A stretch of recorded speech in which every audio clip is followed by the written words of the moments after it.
tifozët e Realit, unë nuk e di mosha tani që ndjekin Realin ose jo, mënyra se si Reali feston sot, të paktën nga ajo që shohun përgjithsisht, është një mungesë respekti kundër klubit Real Madridit. Barcelona është gjysma e Real Madridit. Do mundohet gjithmonë që të kapi Real Madridin, por është gjithmonë gjysma.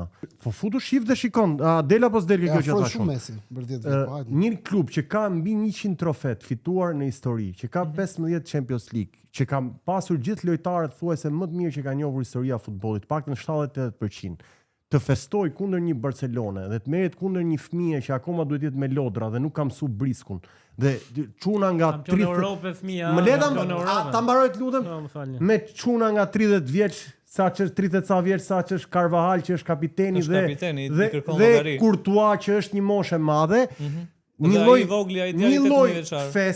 lloj feste që i ul nurin një klubi si Real Madrid. Ta them këtë pse? Sepse Real Madridi nuk ka nevojë fare që të arrijë atë pikë kundrejt Barcelonës që në histori është shumë më poshtë se Real Madridi. Dhe nëse ti bën atë lloj feste, do të thotë që i ke dhënë një rëndësi.